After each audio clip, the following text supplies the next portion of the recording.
Sa CCTV video na ito makikita kung paano sumalpok ang isang jeep sa bangketa sa Quezon City. Ang isa sa mga nasa sidewalk napuruhan at naputulan ng paa. Kailangan po kami ng jeep tita. Kumakain lang po ako doon. Putol na po yung kaliwang pa ako. Ang ilan sa mga sidewalk, bangketa o footbridge na magpapagaan sana sa araw-araw na biyahe o lakad ng marami, bakit nga ba tila abala at peligro ang dala? So akala mo, pag narating mo na tong puntong to, ay matatawid mo na ang EDSA. But no. Meron pang matarik na hagdanan na kailangan mong tawirin. In fact, kahit na matibay pa tuhod mo, pagdating mo sa puntong to, hingal na hingal ka na. Bakit kumakapit ka ng matindi? Nalulula ako.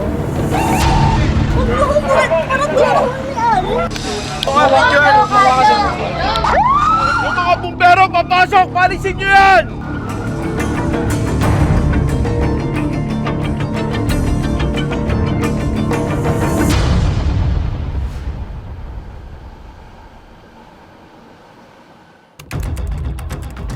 Paano kung ang inaasahan mong package na in-order online? Peke o iba ang laman?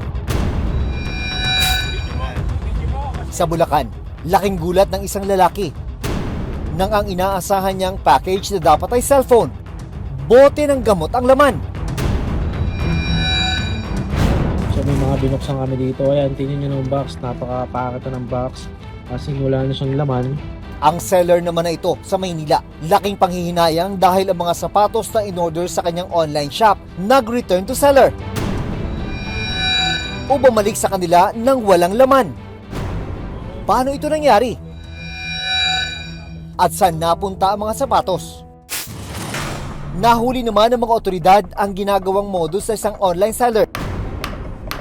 Dahil ang ilan sa ibinebenta nilang cellphone, pinapalitan daw nila ng bato. Base sa ginawang pag-aaral, yung working population o yung may mga edad 25 hanggang 44 years old ang madalas gumamit ng mga e-commerce platforms. Paano mapoprotektahan ang mga nag-a-add to cart na online consumer 40 na yung naman buta. at mga online seller laban sa fake at pinalitang deliveries?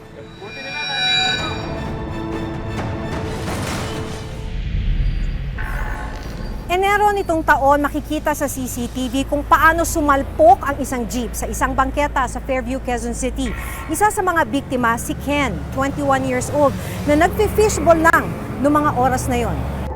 Sa CCTV footage na ito, makikita ang isang jeep na gumewang at biglang sumalpok sa isang bangketa sa Fairview, Quezon City. Ilang minuto lang matapos ang aksidente, nakapag-send pa ang isa sa mga biktima ng voice recording sa kanyang kaanak. Kailangan po kami ng jeep tita. Hindi ko na po alam nung bigla kaming inararo. Kumakain lang po ako doon. Na putol na po yung kaliwang pa ako. Ang nag-voice message, si Ken Navarro, 21 years old. Dahil nadurog ang kanyang buto, kinailangang putulin ang kanyang kaliwang binti. Bigla po ako nakarinig ng bakal na kumakaskas po. Tapos paglingon ko po sa likuran ko, nakita ko po na papunta na po sa amin yung jeep. Nawalan po pala yun ng preno, then sa amin po sa bumangga. Umangat po yung jeep, tapos doon po na inabot po yung kaliwang paa ko. Pero nung pagtayo ko po, doon ko na po nakita na nag-twist na po yung paa ko. Bali, nalaglag na po siya. Tapos nung nakita ko po sila mama, sabi ko agad sa kanila, sabi ko, ma, pa-opera niyo ako. Naiyak ako. Kung mas malawak lang daw sana ang sidewalk, baka nakatakbo pa si Ken. Bali gutter, tapos nandito na po siya sa may parang bangketa. Doon na siya nakapwesto. Mas maganda pag mas malawak. Kasi pag sa mga sidewalk natin, normal, lang dalawang tao lang sa lubungan Mas mabilis pa ako makaka-response kung kasi syempre po, masikip din po nung time na yun Ayon sa Department of Public Works and Highways o DPWH, hindi dapat bababa sa 6 na talampakan ang lawak ng mga sidewalk. Nag-ikot kami sa Metro Manila para malaman ang kalagayan ng ilang sidewalk at footbridge dito. May mga destinasyon naman kasi talaga na mas madaling lakaran. Sabi nga, mas maganda nga yun sa katawan, di ba? Exercise. Pero paano kasi kung ganito yung mga sidewalk mo, yung mga lalakaran mo? Naokupa na ng halimbawa ng mga tindahan, banda ron may mga kainan. So yung dapat na espasyo para sa mga naglalakad, para sa mga pedestrian, sumisikip. Dito sa sidewalk na ito sa EDSA, talagang harang na ang nangyari. Naharangan na yung mismong sidewalk, talagang gigilid ka na. Kung titignan mo, dalawa yung option mo. Bababa ka dito sa mismong EDSA para makalampas dito sa mga harang, o kaya talagang gigilid ka dahil maliban sa napakalaking posting to na nasa gitna mismo ng sidewalk, itong akyatan ng pedestrian overpass ang nakaharang na sa halos buong sidewalk. Kaya, actually, ang mangyayari rito, konting side. Kailangan talagang igigilid mo yung katawan mo para makadaan ka.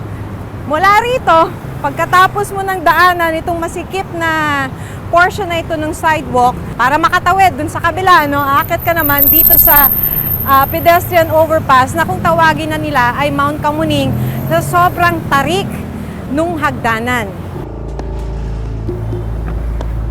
So akala mo, pag narating mo na tong puntong to, ay matatawid mo na ang EDSA. But no, meron pang matarik na hagdanan na kailangan mong tawirin. Sabi ng MMDA, wala daw silang choice. Kaya daw nila tinayo ng ganito. Kailangan niyang lampasan itong MRT. In fact, kahit na matibay pa tuhod mo, pagdating mo sa puntong to, hingal na hingal ka na. Hindi lang yon. Hindi nagtatapos. Dito, mismo, habang nakatayo ka, mararamdaman mo yung alog nitong pedestrian overpass. Sa taas na 10 metro o 300 talampakan, kitang-kita ang hirap ng mga tao na dumaraan dito. Ang isang babae na nakasalubong ko, nakakapit na sa gilid ng hagdan. Bakit kumakapit ka ng matindi? Nalulula ako.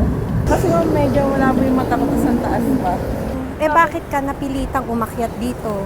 Wala namang ibang nawiran mo. Saan pa mo? So may kasamang ka ba tong pag-akyat mo? Yes, ma'am. So araw-araw kinakapitan mo to? Yes, ma'am. Sa pag-iikot namin, hindi lang ang sidewalk at footbridge na ito ang napansin ng aming team.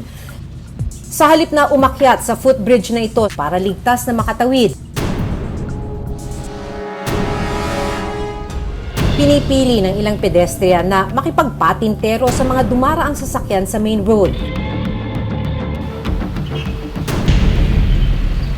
Nang akyatin namin ang footbridge, nalaman naming may nakalawit pala kasing kawad ng kuryente sa tulay. Ang footbridge naman na ito sa Novaliches halos hindi na nalilinis at hindi ginagamit. Sa tawiran na lang daw sila dumaraan para daw mas makatipid sa oras. Ang isa pang tulay na ito, kailangan pang yumuko para maiwasan ang mababang headroom ng footbridge at makatawid ng hindi nauuntog. Bukod sa mga peligrosong tulay at sidewalk, malaking abala rin sa mga pedestrian ang mga obstruction sa bangketa. Ito yung karaniwang problema ng mga naglalakad, mga pedestrian dito sa Metro Manila. Kasi yung dapat lalakaran nila, yung mismong sidewalk, ay ginawa ng parking space ng mga sasakyan. So, ang mangyayari sa'yo, kailangan mo nang dumaan sa mismong kalsada para iwasan yung mga sasakyan tulad nito na nakaparada na dun sa dapat na lalakaran mo. Give the sidewalk to the pedestrians. Iyan ang panawagan ng MMDA. Kaya araw-araw silang nagki-clearing operation sa iba't ibang bahagi ng Metro Manila.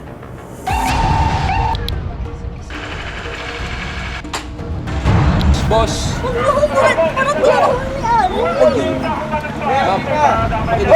Nangihilig na ako. Ma'am, makinig po muna kayo. Makinig po muna kayo. Sa inyo po ba yung sasakyan? Sa anak ko. Okay, ma'am, makinig po muna kayo. Buong kalsada po pinapa-operate dito, hindi na po itong kalsada. Sa batas po natin, nagbibigay na po kami ng konsiderasyon.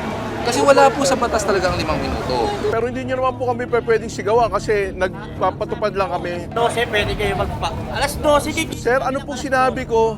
Ano sinabi kong alas 2? Sinabi nung ano, eto sabi Sir, alas 12 yung ano. meron na po mga signs dyan. Basahin po natin. Malaking bagay, pero malaking bagay din yung obstruction sa kalsada. Ganun po talaga ang batas. Masalamat po kayo, gobyerno nyo, nagtatrabaho kahit umuulan.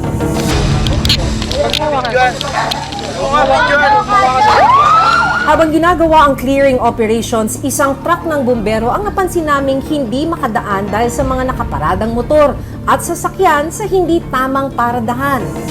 Huwag ka na muna gumalaw! Yung mga bumbero, papasok! Palisin nyo yan! Palisin nyo yan! Paunahin nyo, palisin nyo yan! But we have towed 9 vehicles and 33 apprehensions. Ilang streets lang yung kinover natin, so makikita nyo yung mga kinakarap namin sa mga operations na to. Hindi nila na-appreciate na balang araw na pag sila nagkaroon ng sunog doon sa area na yon, hindi makakapasok ang bumbero dahil nakaharang ang tricycle, nakaharang ang kariton. So akala nila this is all about traffic apprehensions. Ang bigger picture dito, disiplina ng tao. Kailangan natin paluwagin yung mga available networks that we have, road networks that we have, at bigay sa pedestrian yung mga bangketang available. 13 milyong taga Metro Manila ang naglalakad kada araw para marating ang kanilang paroroonan. Pero ayon sa ilang eksperto at mga pag-aaral, mukhang mas prioridad sa ating mga kalsada ang mga sasakyan kaysa sa mga pedestrian. Base sa obserbasyon ng urban planner na si Architect June Palafox, hindi pedestrian-friendly ang mga kalye, sidewalk at tulay sa Metro Manila. I think Metro Manila is level of service F, parang failing mark. Level of service A is the highest. And a complete street includes trees and landscaping, pedestrian pathways and bicycle lanes, then the moving traffic lanes. And a complete street, our advocacy is those who have less in wheels should have more in roads. Para kay Palafox, dapat daw ay inclusive ang bawat kalsada o para sa kapakanan ng lahat ng miyembro ng isang komunidad. May sasakyan man o wala. Okay, this is our proposal for improvement of the EDSA transportation corridor. You can have walking, biking, and public transit, but different levels. So enjoyable to walk, to bike, and ride the public transit. This is also different sa urban roads of Metro Manila, other cities. So 24 hours a day, you're not scared to walk. Kaya may vendors, pero naka-design. Our advocacy. 1/3 should be for trees and landscaping, as I said, and 1/3 for people, pedestrians and bicycles, and 1/3 for the moving traffic lane. Walang kwentang development if you don't include the poor. Walking and biking and public transit are more affordable. Walking and biking are democratic transportation mode kasi everybody can afford it. You just need the slippers and shoes. Mahalagang magkaroon ng maayos na sidewalk, kalsada at tulay para sa mga pedestrian. Lalo na't ayon sa pag-aaral ng World Health Organization, higit 12,000 na Pilipino ang namamatay dahil sa mga aksidente sa kalsada. Ako si Maki Pulido at ito ang Reporter's Notebook.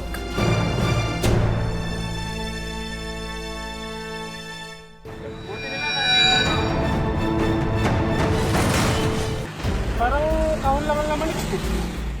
Nag-viral ang video na ito noong 2019. Paano ba naman kasi ang delivery na dapat sana'y cellphone napalitan ng isang bote ng amoxicillin? Ano ba to? Oo nga, boss. Buti nila na video mo. Ang lalaki sa video, natagpuan namin sa Bulacan. Kwento ni Francisco Hipolito, umorder siya online ng isang cellphone para sana irigalo sa kanyang asawa. Ang presyo, 1,500 pesos. Parang napakagaan eh. Dumating ang in-order ni Francisco, pero laking pagtataka raw niya dahil magaan at parang walang laman ng kahon na inabot sa kanya ng delivery rider. Nung dumating dito sa akin, binuksan ko yung box. Medyo nakakadismaya dahil sa halip na cellphone yung Yung makita ko dun sa box, Ano ba to? bote ng amoxicillin na wala pang laman. Buti nila na video mo. Dahil COD o cash on delivery, ibinalik naman daw ng nag-deliver ang ibinayad ni Francisco. Yung item, binalik ko na rin sa kanila. Mahirap naman bayaran ko or hindi nila tanggapin yung susoli ko. Dahil actual naman na nakita naman namin. Kung si Francisco, hindi natangayan ng pera. Si RG, naibayad na ang pera bago pa man dumating ang kanyang package na iba pala ang laman. Sa Cebu naman, ang order na geotextile na gamit sana para sa isang construction project, napalitan ng fish food.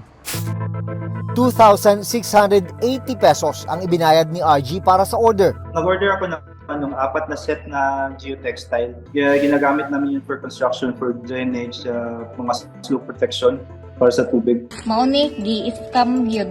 Hanggang ngayon, hindi pa rin ay babalik ang perang ibinayad ni RG.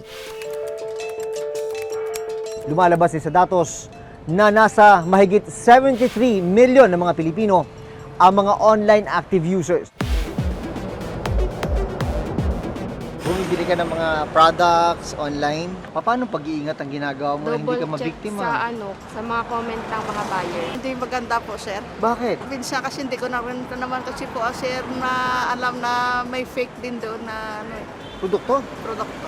Make sure ko pag umorder ako, tinitignan ko talaga yung mga comments. Tsaka pag legit. Hindi Walang ako umorder ng sobrang mahal. Mga magkano? Maloko man, okay lang. Mga magkano yun? Mga pinakamahal, 300 plus. 300. Pero hindi lang pala mga bumibili online ang nabibiktima, maging ang ilang online seller. Binabalik natin yan ng maayos lahat. Pero sa hub pa lang tinitira na. Sa video na ito, ipinakita ng online seller na si Ivan ang mga RTS o Return to Seller Package na unang ipinadala nila sa mga buyer. May mga pinapadala kaming items na order sa amin. Tapos usually hindi na re-receive ng mga client namin, ng mga buyer namin. Nagiging RTS. So mapapareturn yun sa amin. So ayan, ang nangyayari, wala nang laman, puro hangin.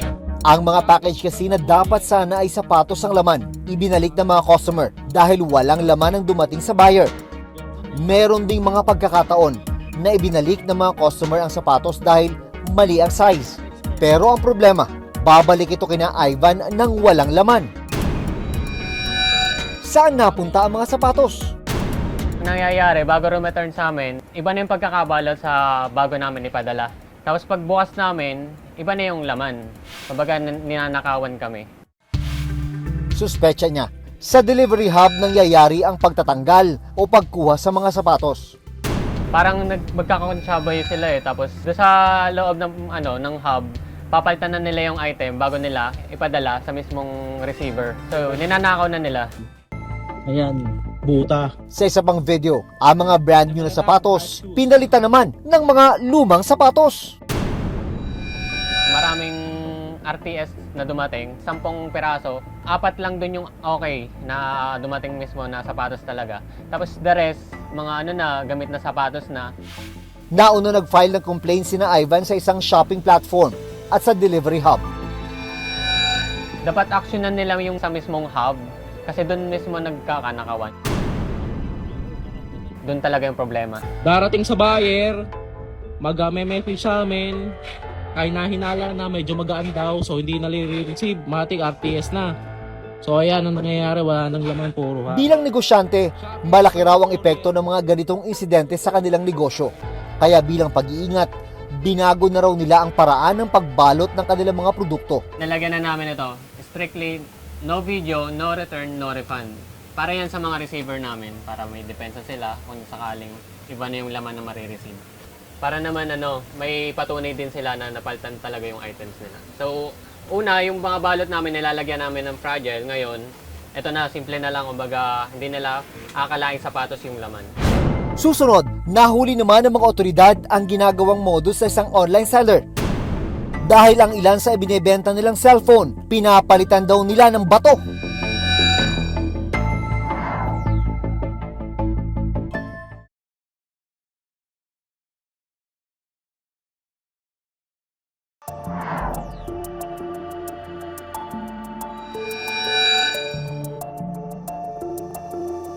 Ayon sa International Trade Administration, umabot sa $17 billion o katumbas ng 850 billion pesos ang kita sa e-commerce sa bansa noong 2020. Inaasahang aabot pa ito sa $24 billion pagdating ng 2025. Kung titignan, patuloy ang paglaki ng industriya ng e-commerce sa bansa. Ang problema, patuloy din ang pagdami ng mga modus ng ilang mapagsamantala. Sa Maynila, isang warehouse ang online seller ng cellphone at gadget ang sinalakay ng Special Mayor's Reaction Team ng Manila City Hall. Ang modus, pinapalitan ng seller ang mga cellphone ng bato. Depensa naman ng seller. Ginagawa lang daw nila ito para magmukhang marami nang naibenta ang kanilang online shop at makahikayat ng tunay na buyer. Noong nakarang taon, ipinanukala sa Senado ang Senate Bill number 2302 na layong maprotektahan ang mga nasa delivery service sector, pati na rin ang publiko laban sa mga peking delivery at booking online.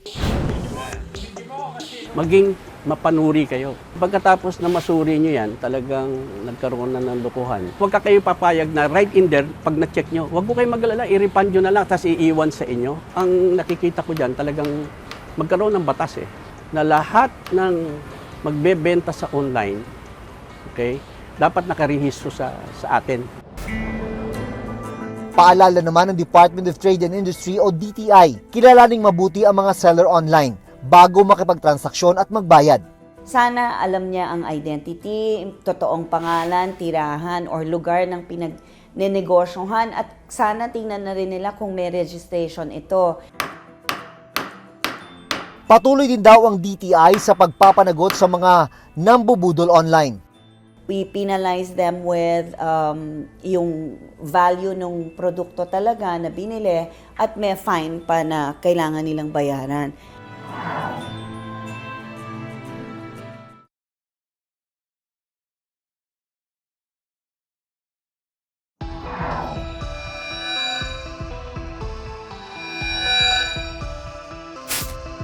Bawat sentimong ginagastos ng mga consumer sa pag-mine at pag-add to cart, pinaghirapan nila.